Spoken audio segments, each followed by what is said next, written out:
یہ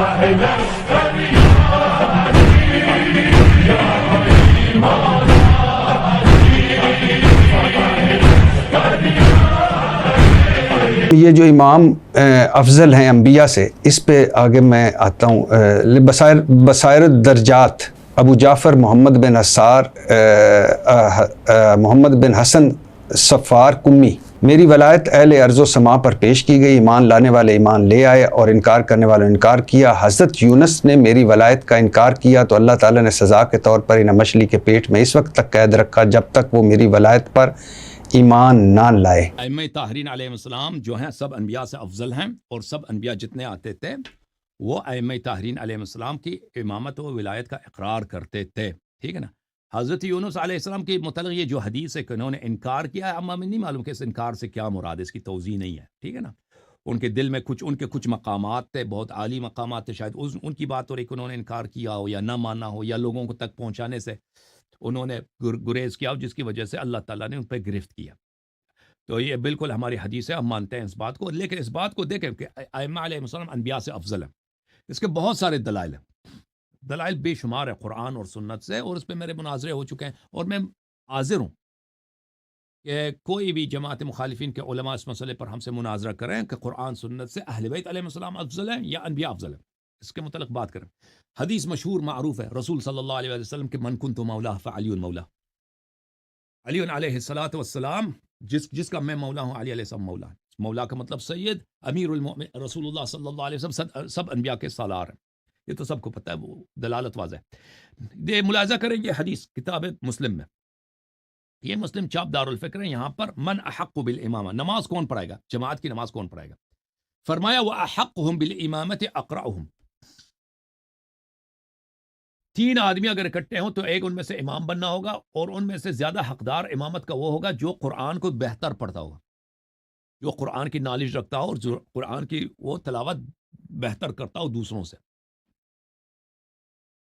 دوسری حدیث میں ہے یؤم القوم اقرأهم لکتاب اللہ فاعلمهم بالسنہ، جو اگر کوئی دو تین آدمی مل جائے نا تو کون امامت کرے گا؟ سب سے پہلے دیکھیں گے کہ قرآن کس کو زیادہ آتا ہے، پھر دیکھیں گے کہ کون سنت میں سب سے زیادہ عالم ہے، وہ امامت کرے گا۔ اچھا، جب یہ پتہ چلا، ایک آیہ بھی ملاحظہ کریں یہاں پر، سورہ زمر میں اللہ تعالیٰ نے فرمایا هل يستوي الذين يعلمون والذين لا يعلمون انما يتذكر اولو الالباب، جو جانتا ہے اور جو نہیں جانتا یہ دونوں برابر نہیں ہو سکتے، جو زیادہ جانتا ہے جو کم جانتا ہے دونوں برابر نہیں ہو سکتے۔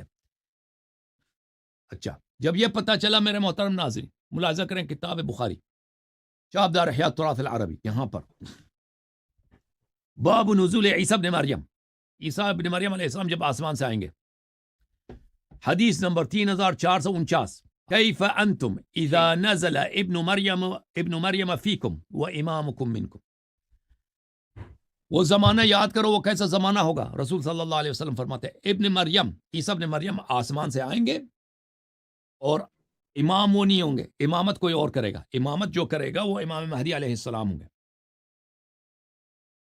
اچھا، ملاحظہ کریں یہ کتاب فتح الباری بشرح صحیح البخاری جزء 7 چاپ دار الفکر، یہاں پر اسی آیت کے اسی حدیث کی ذیل میں کیف انتم اذا نزل ابن مریم فیکم و امامکم منکم، ملاحظہ کریں یہاں پر صفحہ نمبر 135 میں حافظ ابن حجر فرماتے ہیں وتواترت الاخبار، احادیث متواتر ہیں، بان المہدی من هذه الامہ، مہدی اسی امت میں سے، وان عیسیٰ یصلی خلفہ، عیسیٰ مہدی علیہ السلام کے پیچھے نماز پڑھیں گے، وفی صلاة عیسیٰ خلف رجل من هذه الامہ مع کونی فی آخر الزمان وقرب قیام الساعة دلالة للصحیح من الاقوال ان الارض لا تخلو عن قائم للہ بحجہ۔ حافظ ابن حجر کہتا ہے کہ یہ کہ عیسیٰ ابن مریم اس امت کے امام مہدی علیہ السلام کے پیچھے نماز پڑھیں گے، تو اس کا مطلب یہی ہے کہ زمین کبھی حجت سے خالی نہیں ہوگا، یہ صحیح قول ہے۔ عرض یہ ہے امامت کون کرے گا؟ اگر 2 آدمی 3 آدمی اکٹھے ہوں، وہی امامت کرے گا جو سب سے زیادہ کیا ہوگا؟ قرآن کو جانتا ہوگا، وہی۔ پھر اگر قرآن میں مساوی ہیں تو سنت کو جو زیادہ بہتر جانتا ہوگا وہ امامت کرے گا نا، ٹھیک ہے نا۔ تو جب امام مہدی اور عیسیٰ بن مریم علیہ السلام اکٹھے ہوں گے، امامت کون کرے گا؟ امام مہدی علیہ السلام فرمائیں گے۔ تو اس کا مطلب یہ کہ قرآن میں اور سنت میں دونوں میں وہ عالم ہے عیسیٰ ابن مریم علیہ السلام سے. اور قرآن نے فرمایا قل هل يستوي الذين يعلمون والذين لا يعلمون، جو جانتا ہے اور جو نہیں جانتا کیا وہ دونوں برابر ہیں؟ عیسیٰ ابن مریم جاہل نہیں، عالم ہے، لیکن مہدی علیہ السلام ان سے زیادہ عالم ہے. عالم عالم کے مقابلے میں وہ جاہل ہوتا ہے. جو شخص زیادہ جانتا ہے، ایک شخص کمتر جانتا ہے، جو کم جانتا ہے اس کے مقابلے میں یعنی وہ باتیں نہیں جانتا وہ جو عالم جانتا ہے. ٹھیک ہے نا، یہ دونوں برابر نہیں ہیں. انما یتذکر اولو الالباب، اس کو صرف صاحبان عقل سمجھ سکتے ہیں. اس کے علاوہ بھی بہت سارے ہمارے پاس دلائل ہیں، یہی میرے خیال میں کافی ہے کہ انبیاء افضل ہیں یا ائمہ علیہ السلام افضل ہیں. اور عیسیٰ ابن مریم کوئی معمولی نبی نہیں ہے. عیسیٰ ابن مریم اولو العزم من الرسل میں سے 5 اولو العزم ہیں، بڑے انبیاء میں سے.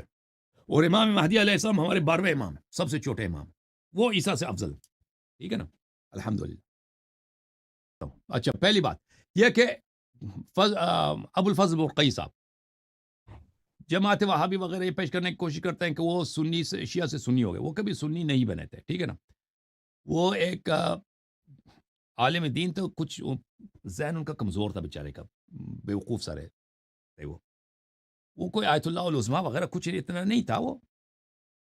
وہ ایک منحرف سا آدمی تھا. وہ شیعہ عقائد کے خلاف انہوں نے کچھ باتیں کہیں اپنی کتابوں میں، لیکن وہ کبھی سنی نہیں بنے.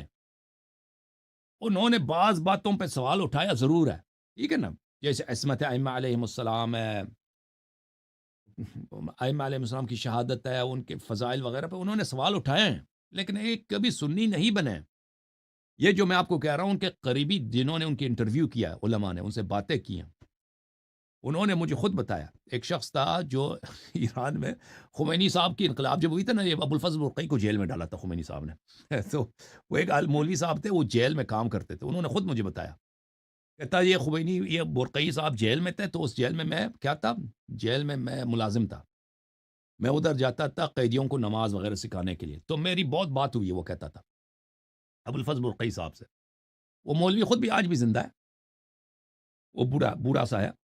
اس نے خود مجھے بتایا کہ ابو الفضل برقی کہتا تھا کہ میں سنی نہیں ہوا ہوں. وہ کبھی نہیں کہتا تھا میں سنی ہوا ہوں، بس شیعہ علماء کی کچھ باتیں ہیں جو میں ان سے اختلاف کرتا ہوں. بہرحال وہ اپنی جگہ. لیکن یہ بات کہ انبیاء آئیں گے دنیا میں، یہ تو دوبارہ یہ تو قرآن کی آیت ہے. یہ ابو الفضل برقی کی بات نہیں، یہ قرآن کی آیت ہے. سورہ آل عمران، اعوذ باللہ من الشیطان الرجیم. ملاحظہ کریں، وَإِذْ أَخَذَ اللَّهُ مِيثَاقَ النَّبِيِّينَ لَمَا آتَيْتُكُمْ من كتاب وحكمة ثم جاءكم رسول مصدق لما معكم لتؤمنن به ولتنصرنه. اچھا، میں ترجمہ نہیں کرتا، میں آپ کو ترجمہ دکھا دیتا ہوں جماعت اہل سنت کے علماء کی. جب اللہ تعالیٰ نے نبیوں سے عہد لیا کہ جو کچھ میں تمہیں کتاب اور حکمت دوں، پھر تمہارے پاس وہ رسول آئے جو تمہارے پاس کسی چیز کو سچ بتائے، جو تمہارے پاس کی چیز کو سچ بتائے، یعنی تمہارے پاس جو شریعت ہے، تورات انجیل، کہہ دے یہ سچ ہے، تو تمہارے لیے اس پر ایمان لانا اور اس کی مدد کرانا ضروری ہے. یہ محمد جوناگڑی کی تفسیر ہے، وہ ترجمہ ہے. طاہر قادری صاحب نے کیسا ترجمہ ہے؟ اور اے محبوب، وہ وقت یاد کریں جب اللہ تعالیٰ نے انبیاء علیہ السلام سے پختہ عہد لیا کہ جب میں تمہیں کتاب اور حکمت عطا کر دوں، پس تمہارے پاس وہ سب پر عظمت والا رسول صلی اللہ علیہ وسلم تشریف لائے جو ان کتابوں کی تصدیق فرمانے والے ہوں، جو تمہارے ساتھ ہوں گے، تو ضرور بے ضرور ان پر ایمان لاؤ گے اور ضرور بے ضرور ان کی مدد کرو گے. فرمایا کیا تم نے یہ اقرار کیا؟ اور اس شرط پر میری باری آیت مضبوطی سے تام. یا سب نے عرض کیا ہم نے اقرار کیا. فرمایا کہ تم گواہ ہو جاؤ اور میں بھی تمہارے ساتھ گواہ میں سے ہو جاؤں گا. تو جب نبی صلی اللہ علیہ وسلم اس دنیا میں آتے ہیں، انبیاء نے نبی صلی اللہ علیہ وسلم پہ کیا کرنا ہے؟ ایمان لانا ہے اور نبی صلی اللہ علیہ وسلم کی نصرت کرنی. کتنے انبیاء نے عمل کیا؟ زیرو. نبی صلی اللہ علیہ وسلم اس دنیا میں تشریف لائے، ٹھیک ہے نا، سخت مراحل ان کی زندگی گزرے ہیں، کوئی نبی نہیں آیا کہ ان کی نصرت کے لیے. تو یہ وعدہ اللہ نے انبیاء سے لیا، یہ آخر الزمان میں محقق ہوگا، ٹھیک ہے نا. یہ اللہ کے ہاتھ میں کسی مردہ کو زندہ کر دے. جب اللہ نے انبیاء سے وعدہ لیا ہے کہ انبیاء آئے نبی صلی اللہ علیہ وسلم کی نصرت کریں گے، تو یہ وعدہ جو ہے یہ مذاق نہیں ہے، یہ ہونے والا. ہمارے پاس احادیث ہے انبیاء آئیں گے نصرت کریں گے. اور نصرت کس کی کریں گے؟ مولا امام علی علیہ السلام، کیونکہ وہ علمدار ہوں گے، وہ بھی آئیں گے دنیا میں تشریف دوبارہ. اور رسول صلی اللہ علیہ وسلم بھی تشریف لائیں گے، علمدار امیر المؤمنین سپہ سالار امیر المؤمنین علیہ السلام ہوں گے، انبیاء ان کی نصرت کریں گے. اور یہ وعدہ اس آخری زمان میں پورا ہوگا. ٹھیک ہے نا. قرآن میں موجود ہے بہت سارے کہ اللہ نے مردوں کو زندہ کیا، جناب عزیر کو زندہ کیا، بہت سارے دوسرے لوگ تھے جو دنیا میں مرے دوبارہ زندہ ہوئے. تو اسی طرح انبیاء کو دوبارہ زندہ فرمائے گا. اچھا، یہ کوئی اس میں تعجب کی بات نہیں. جہاں تک اس بات کا تعلق ہے کہ امیر المؤمنین علیہ السلام قسیم الجنت والنار ہے، یہ خود ان کی صحیح حدیث ہے، ان کی اپنی صحیح حدیث ہے. ٹھیک ہے نا، کہ جنتیوں کو جنت بھیجنے والے اور دوزخیوں کو دوزخ بھیجنے والے مولا امیر المؤمنین علیہ السلام ہے. طبقات الحنابلہ میں القاضی ابی الحسین محمد ابن یعلا الفراء متوفا سن 526 میں، جزء ثانی، یہ سعودی عرب میں ایک کتاب چھپی ہے، ملاحظہ کریں یہاں پر صفحہ نمبر 358 میں. وہ کہتے ہیں محمد ابن منصور نے کہا کہ ہم احمد ابن حنبل کے پاس تھے.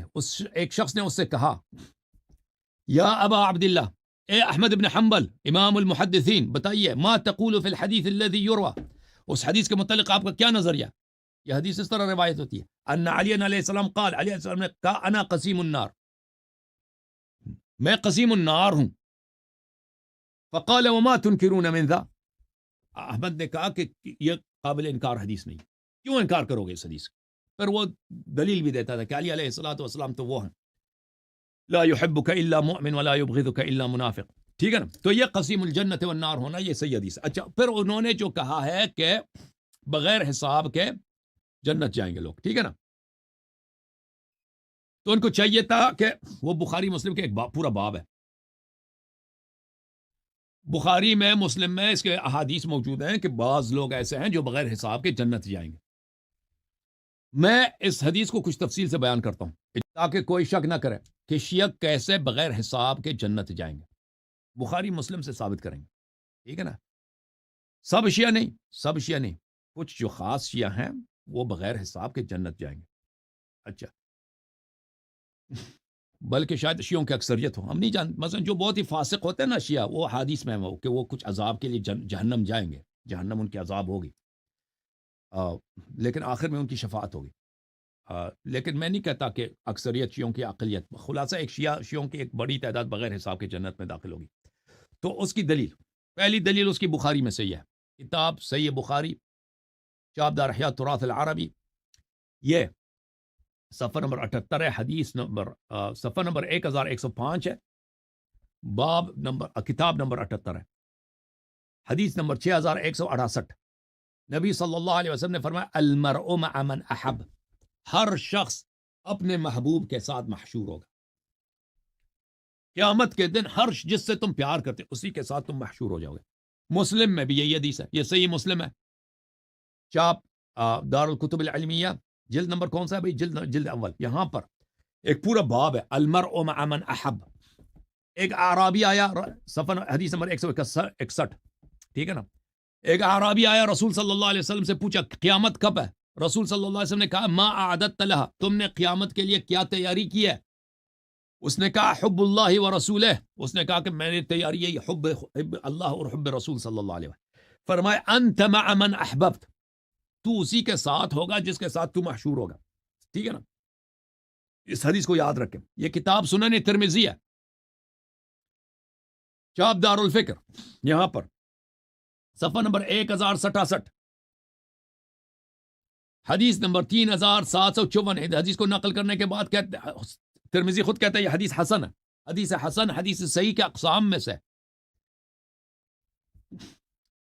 امام علی علیہ السلام سے روایت کرتے ہیں کہ نبی صلی اللہ علیہ وسلم نے اخذ بید حسن و حسین، امام رسول صلی اللہ علیہ وسلم نے دست مبارک لیا کس کا؟ امام حسن اور امام حسین علیہ السلام کا. قال، اور فرمایا من احبنی، جو مجھ سے پیار کرے، محبت کرے، واحب هذین، اور حسن حسین علیہ السلام سے محبت کرے، واباہما وامہما، اور ان کے ماں باپ سے محبت کرے،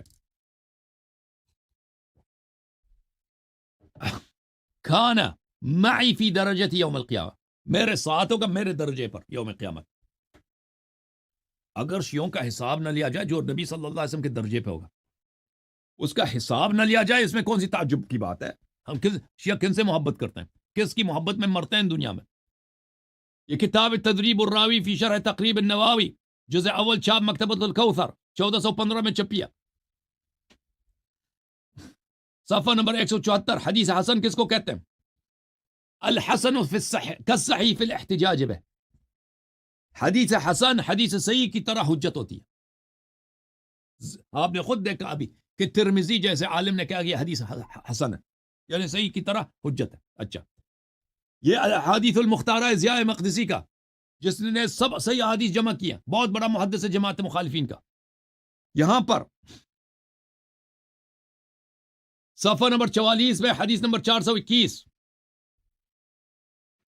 روایت کرتے ہیں کہ رسول صلی اللہ علیہ وسلم نے کہا من احبنی واحب هذین واباهما وامهما كان معي في درجتي يوم القیامہ. جو مجھ سے پیار کرے، ان دو آغا سرداروں سے، شہزادوں سے پیار کرے، ان کے والد ان کے والدہ سے، میرے ساتھ میرے درجے پہ محشور ہوگا روز قیامت. اچھا، یہ سب آپ کو پتہ چلا. احمد حنبل نے روایت کی اس حدیث کو. یہ احمد محمد شاکر کی وہ ہے تحقیق ہے، جلد نمبر 1 حدیث نمبر 576 کتاب مسند احمد حنبل میں صفحہ نمبر 412 576 اسناد و حسن. وہی حدیث جو میں نے ابھی آپ کو پڑھ کے سنایا. یہ حاشیہ مسند احمد ہے شیخ ابو الحسن عبد السندی کی. ابو الحسن السندی بہت بڑا محدث تھا جماعت مخالفین کا. یہ دیوبند وغیرہ کے تحریک کے بہت پہلے ان سے گزرا. اچھا، یہاں پر اس حدیث کو نقل کرنے کے بعد صفحہ نمبر 306 میں کہتے ہیں وَرِجَالُ الْحَدِيثِ مَا بَيْنَ ثِقَةٍ وَصَدُوقٍ وَمَقْبُولٍ. یہ حدیث اس کے سب رجال یا تو صدوق ہیں یا ثقہ ہیں یا مقبول ہیں. اس حدیث میں کوئی ضعف نہیں ہے. اچھا، جب یہ پتہ چلا میرے محترم ناظرین کہ جو پنجتن پاک سے محبت کرے وہ رسول صلی اللہ علیہ وسلم کے درجے پہ محشور ہوگا. اب ملاحظہ کریں مزید. کتاب صحیح بخاری ہے، چاپ دار احیاء التراث العربیہ، صفحہ نمبر 162 ہے. ملاحظہ کرو. باب يدخل الجنة 70,000 بغیر حساب. 70,000 ایسے افراد ہیں، 70,000 جو بغیر حساب کے جنت میں داخل ہوں گے. پھر اس میں احادیث آتے ہیں لا حساب لا علیہم ولا عذاب. ایسے لوگ جنت میں داخل ہوتے ہیں اسی امت کے جن کا کوئی حساب کتاب نہیں ہے. عذاب نہ عذاب ہے نہ حساب ہے. یہ کتاب ہے صحیح مسلم جزء اول 1991 میں چھپیا. صفحہ نمبر ہے 197. یہاں پہ بھی ایک باب ہے مسلمانوں کا. ایک وہ طائفہ ہے تو جنت بغیر حساب کے داخل ہوتے ہیں. ابو ہریرہ سے روایت ہے کہ قال النبی صلی اللہ علیہ وآلہ يدخل من امت الجنت 70,000 بغیر حساب. میرے امت کا ایک ایسا گروہ ہے ان کی تعداد 70,000 ہے، وہ بغیر حساب کے جنت میں داخل ہوں گے. یہ 70,000 کے بغیر، دیکھیں وہ کون ہے جو بغیر حساب کے وہ جو نبی صلی اللہ علیہ وسلم کے درجے پر ہیں وہ تو ہوں گے نا اس میں ضرور. ٹھیک ہے نا. یہ تو بخاری اور مسلم کے بہت سارے اس میں حدیث ہیں اس باب میں مسلم میں. اچھا، جب آپ نے یہ دیکھا میرے محترم ناظرین، اب مزید احادیث دیکھیں. یہ کتاب ہے المعجم الاوسط لسلیمان ابن احمد الطبرانی، جزء رابع، چاپ دار الحرمین، 1995 میں چھپی ہے. صفحہ نمبر 187. یہ کوئی بھی میں شیعہ حدیث نہیں دکھا رہا، یہ سب ان کے اپنے احادیث ہیں بھائی. حدیث روایت کرتے ہیں حدیث نمبر 3934. مولا امیر المؤمنین علیہ الصلاۃ والسلام نے فتح بصرہ کے بعد فرمایا کہ رسول صلی اللہ علیہ وآلہ وسلم نے مجھ سے کہا یا علی وانک ستقدم علی اللہ وشیعتک راضین مرضیین. اے علی، تم روز قیامت اللہ کے دربار میں، اللہ کے محشر میں داخل ہوگے اور تیرے ساتھ تیرے شیعہ ہوں گے. اللہ تیرے شیعہ سے راضی ہیں اور تیرے شیعہ اللہ سے راضی ہیں. وَيَقْدُمُ عَلَيْهِ عَدُوُّكَ غُضَابٌ مُقْمَحِينٌ.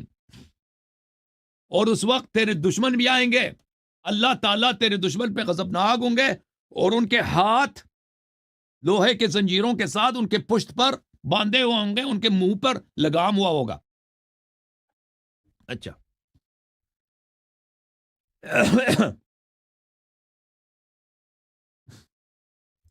یہ کتاب ہے المعجم الاوسط جزء سابع، چاپ دار الحرمین. یہاں پر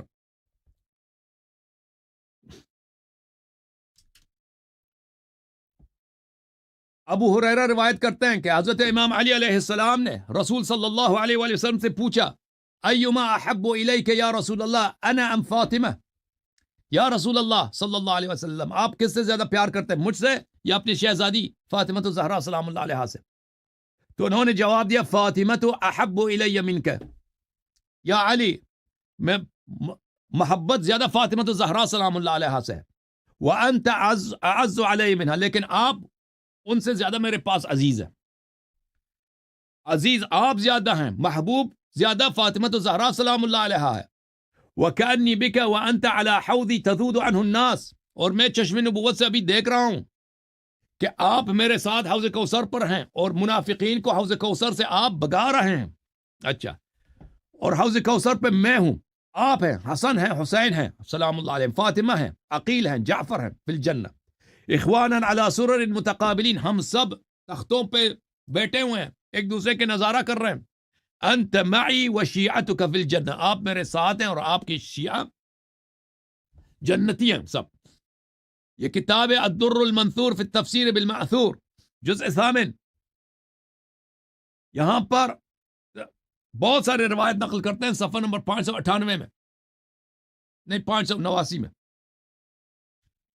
کہ نبی صلی اللہ علیہ وآلہ وسلم نے جب امام علیہ السلام کو آتے ہوئے دیکھا، والذی نفسی بیدی ان ھذا وشیعتہ لہم الفائزون یوم القیامہ، نبی صلی اللہ علیہ وسلم نے مولا علی علیہ السلام کو آتے ہوئے دیکھا کہ اس خدا کی قسم جس کے ہاتھ میں میری جان ہے، یہ اور اس کی شیعہ یہی یہ فرمان روا ہیں اور یہی خوش بخت ہیں روز قیامت۔